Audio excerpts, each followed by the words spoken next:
नमस्कार दोस्तों, haemophilia warriors India में आप सभी का स्वागत है।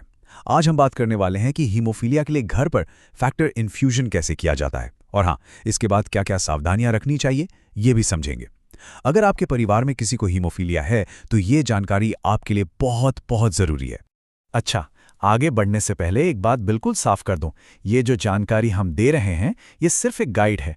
घर पर इन्फ्यूजन शुरू करने से पहले आपको एक क्वालिफाइड डॉक्टर या सेंटर से प्रॉपर ट्रेनिंग लेनी ही लेनी है, क्योंकि देखिए, सेफ्टी सबसे पहले आती है ना? तो आज हम इस पूरी प्रक्रिया को 5 आसान हिस्सों में समझेंगे। सबसे पहले देखेंगे कि तैयारी कैसे करनी है, फिर इन्फ्यूजन का स्टेप बाय स्टेप तरीका, उसके बाद देखभाल कैसे करनी है, फिर रिकॉर्ड्स कैसे मेंटेन करने हैं और आखिर में इमरजेंसी में क्या करना चाहिए। तो चलिए शुरू करते हैं हमारे पहले और सबसे ज़रूरी कदम से, जो है तैयारी। देखिए, एक सेफ और सफल इन्फ्यूजन की नींव सही तैयारी पर ही टिकी होती है। तो इन्फ्यूजन शुरू करने से पहले ये सारी चीज़ें अपने पास रख लें।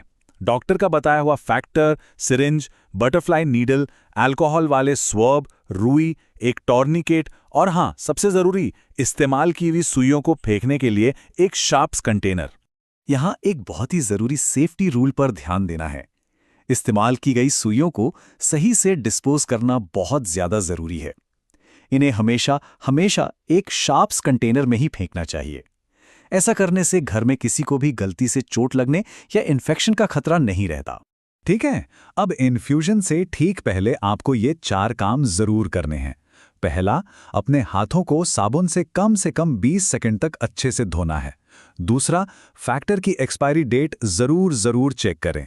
तीसरा, शीशी को धीरे धीरे घुमाकर दवा को मिलाएं। उसे कभी भी जोर से शेक मत करना, क्योंकि इससे फैक्टर का प्रोटीन डैमेज हो सकता है।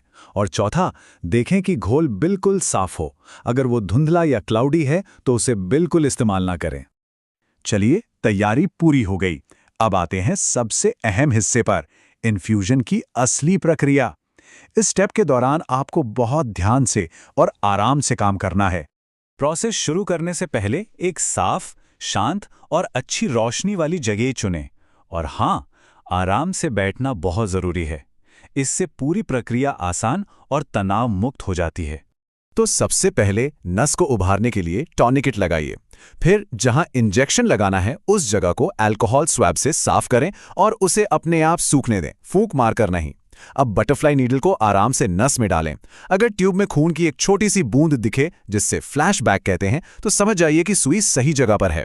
इसके बाद टॉर्निकेट को ढीला कर दें और फैक्टर को बहुत धीरे धीरे एक बराबर स्पीड से इंजेक्ट करें। एक बहुत ज़रूरी चेतावनी, इस बात को गांठ बांध लें। ये इंजेक्शन सिर्फ और सिर्फ नस में यानी कि आईवी ही लगाया जाता है। फैक्टर को कभी भी किसी मसल में इंजेक्ट नहीं करना चाहिए, ये खतरनाक हो सकता है। इन्फ्यूजन पूरा हो गया, लेकिन हमारा काम अभी खत्म नहीं हुआ है। इसके बाद की देखभाल और निगरानी भी उतनी ही जरूरी है जितनी की तैयारी। इन्फ्यूजन के बाद कम से कम अगले 30 मिनट तक इंजेक्शन वाली जगह पर नजर रखें। देखें कि कहीं बहुत ज्यादा सूजन तो नहीं है या लालिमा फैल तो नहीं रही। तेज खुजली या सांस लेने में तकलीफ जैसे लक्षणों पर भी ध्यान दें। ये सब किसी एलर्जिक रिएक्शन के संकेत हो सकते हैं। और अगर इनमें से कोई भी लक्षण दिखाई देता है तो बिना एक पल भी गंवाएं तुरंत अपने डॉक्टर से बात करें। और अगर सांस लेने में दिक्कत जैसा कोई गंभीर लक्षण है तो फौरन इमरजेंसी हेल्प के लिए कॉल करें। अच्छा, अगर इन्फ्यूजन किसी जॉइंट ब्लीड के लिए लिया गया है तो उस जोड़ को पूरा आराम देना बहुत ज़रूरी है। अपने डॉक्टर की सलाह से उस पर बर्फ लगाएं और कुछ समय के लिए किसी भी तरह के भारी व्यायाम से बचें। चलिए, अब बात करते हैं ट्रीटमेंट मैनेजमेंट के एक और अहम हिस्से की, यानी अपने इलाज का रिकॉर्ड रखना और फैक्टर को सही तरीके से स्टोर करना। हर इन्फ्यूजन का रिकॉर्ड रखना एक डायरी या लॉगबुक में बहुत ही ज़्यादा ज़रूरी है। सोचिए, ये डायरी आपके और आपके डॉक्टर की टीम के बीच एक पुल का काम करती है। इससे इलाज को बेहतर तरीके से मॉनिटर करने में मदद मिलती है। तो इस व्लॉग में क्या क्या लिखना है? देखिए, तारीख और समय, कितनी डोज ली, फैक्टर का बैच नंबर और इन्फ्यूजन क्यों लिया गया, ये सारी जानकारी लिखना ज़रूरी है। बैच नंबर तो खास तौर पर ज़रूरी है, क्योंकि अगर कभी प्रोडक्ट में कोई दिक्कत आती है तो उसे ट्रैक करना आसान हो जाता है। अब बात करते हैं स्टोरेज की। फैक्टर को असरदार बनाए रखने के लिए उसे सही तापमान पर रखना बहुत ज़रूरी है। इसे आमतौर पर 2 से 8 डिग्री सेल्सियस के बीच फ्रिज में रखना चाहिए और सीधी धूप से तो बिल्कुल बचाना चाहिए। हमेशा पैकेट पर दिए गए निर्देशों को ही फॉलो करें। अब बात करते हैं एक बहुत ही गंभीर विषय की, इमरजेंसी सिचुएशन। ऐसी स्थिति में ये जानना कि कब और क्या करना है सचमुच जान बचाने वाला हो सकता है। तो सबसे बड़ा सवाल ये उठता है कि हम किस ब्लीड या चोट को एक गंभीर या क्रिटिकल इमरजेंसी माने।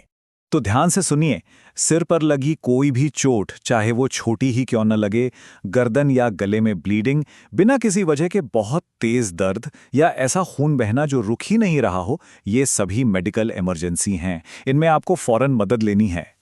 ऐसी किसी भी इमरजेंसी में अगर आपको ट्रेनिंग मिली हुई है तो पहला काम है तुरंत फैक्टर लेना और उसके फौरन बाद बिना देरी किए अपने डॉक्टर को फोन करना या सीधे अस्पताल जाना। याद रखिए, पहले इलाज फिर सहायता। आखिर में बस यही कहना चाहूंगा कि सही समय पर और सही तरीके से दिया गया फैक्टर सिर्फ एक इलाज नहीं है, ये जोड़ों को हमेशा के लिए खराब होने से बचाता है और एक सुरक्षित और बेहतर जिंदगी जीने में मदद करता है। याद रखिए, सही जानकारी, सुरक्षा और एक दूसरे के सहयोग से ही हम हीमोफीलिया को बेहतर तरीके से मैनेज कर सकते हैं। इस वीडियो को ध्यान से देखने के लिए आपका बहुत बहुत धन्यवाद।